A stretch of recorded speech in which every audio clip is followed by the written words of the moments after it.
Hello everyone. Today for dinner I am going to be making a 1950s version of stuffed peppers. Let's start off by making sure all our peppers fit in our chosen pan. Next we are going to cut off the tops of all our peppers, make sure all our peppers are clean and all the stickers are removed.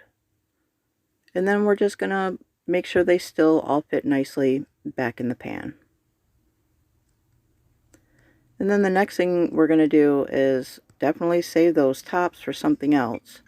But we're going to, in a separate bowl, we are going to put a pound of ground beef is what it calls for. But beef is kind of expensive, so I used the combination of ground beef and pork.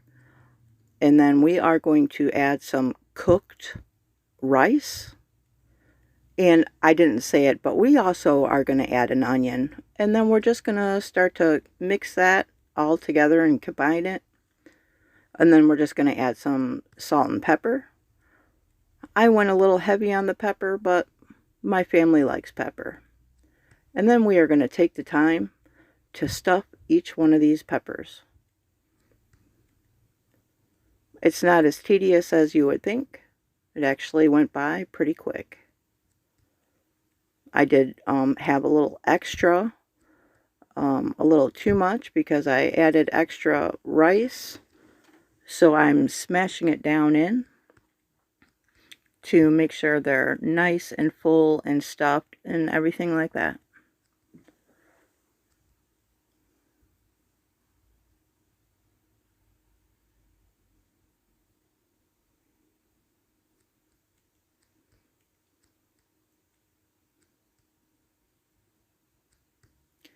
Next, we are going to add 2 cups of tomato juice, surprisingly enough.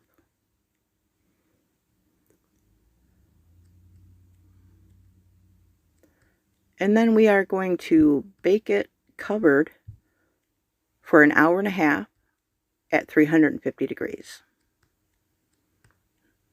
That's what it looks like.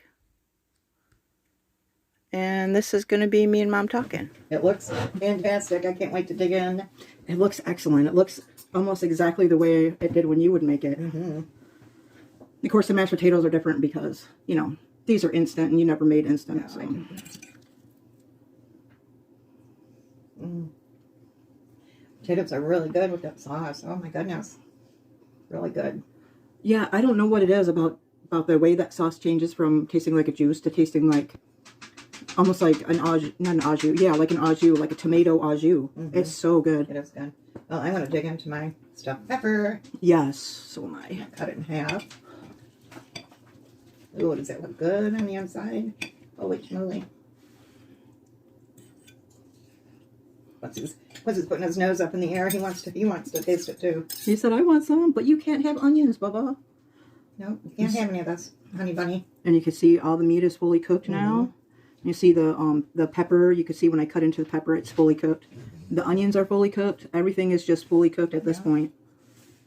I think that the next time I make this, I will use more tomato juice than what the recipe calls for. It only calls for 2 cups, and I will probably add 3 cups or 3.5 cups next time. she's using her hand blowing off her food. Like, oh my gosh, it's so hot.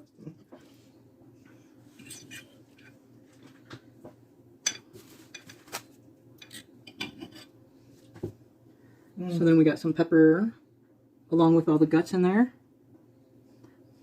It's probably going to burn my mouth. It's really good. But I'm with you, maybe just a little bit more sauce on the pepper. It's got a really good flavor though. I used more rice than it called for because I knew that I was going to be using less meat than it called for, you know, because setting some aside for the dog, some of the meat just for the dog. That's just such an ingrained habit of mine that it's like I knew automatically I have to add more rice. Right. But I think I added too much extra rice. And then when I was filling up the peppers, I was smashing it deep down in. I should have just loosely filled up the peppers and then filled them up with tomato juice. I think it's really good. Like then I could say, like I said, just a little bit more juice for the peppers or the sauce. You know, for the peppers, that's all. Other than that, it's got a really good flavor. The meat, the inside part, and the pepper, it tastes awesome. I got to turn this camera off, guys, because this is an awesome dinner, and I want to just absolutely enjoy. Like and subscribe.